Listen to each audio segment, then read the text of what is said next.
চট্টগ্রামের শাহ আমানত আন্তর্জাতিক বিমানবন্দর থেকে সরাসরি ইউরোপ এবং আমেরিকার বাজারে তৈরি পোশাক রপ্তানির এক নতুন দিগন্ত উন্মোচিত হতে যাচ্ছে।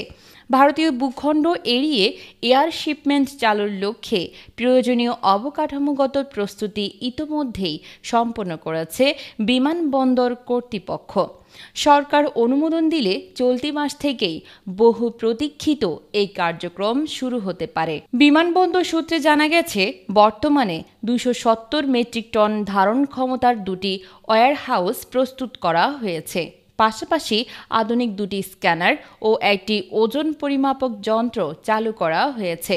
বিমানবন্দরের পরিচালক গ্রুপ ক্যাপ্টেন শেখ আবদুল্লাহ আলমগীর জানিয়েছেন, এয়ার শিপমেন্ট প্রক্রিয়ায় ট্রাক থেকে পণ্য নামানোর পর তা নির্ধারিত নিরাপত্তা প্রোটোকল অনুযায়ী পরীক্ষা নিরীক্ষা করা হবে।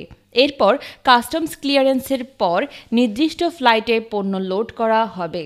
চট্টগ্রামের ৪০০-এর বেশি গার্মেন্টস কারখানা এবং দুটি রপ্তানি প্রক্রিয়াকরণ অঞ্চলের কাছাকাছি অবস্থান সত্ত্বেও এতদিন উদ্যোক্তারা এই সুবিধা থেকে বঞ্চিত ছিলেন।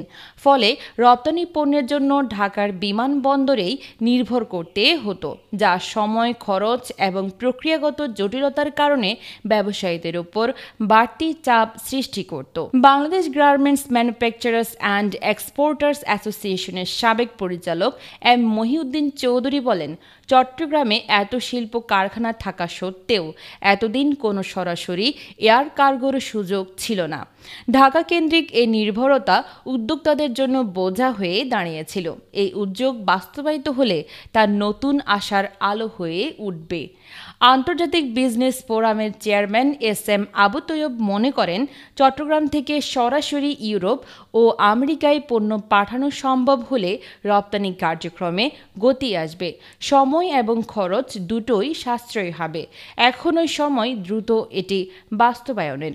উল্লেখ্য, ২০০৫ সালে চট্টগ্রাম থেকে ইত্তেহাদ ও এমিরেটস এয়ারলাইন্সের মাধ্যমে মধ্যপ্রাচ্যে সরাসরি কার্গো ফ্লাইট চালু হলেও ২০২১ সালে তা বন্ধ হয়ে যায়।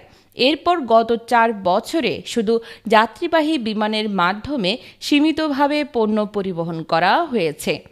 তবে নতুন করে এ উদ্যোগ চালু হলে শাহ আমানত বিমানবন্দর ও চট্টগ্রাম বন্দর দক্ষিণ এশিয়ার একটি গুরুত্বপূর্ণ এয়ার কার্গো হাবে পরিণত হতে পারে বলে মনে করছেন সংশ্লিষ্টরা।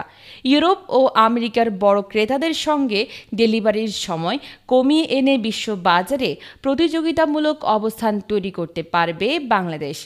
চলতি বছরের প্রথম ৩ মাসে বিমানবন্দরটি ৭,৩২,০০০ কেজি কার্গো হ্যান্ডেল করেছে, যার মাধ্যমে আয় হয়েছে ৩,১৪,০০,০০০ টাকা।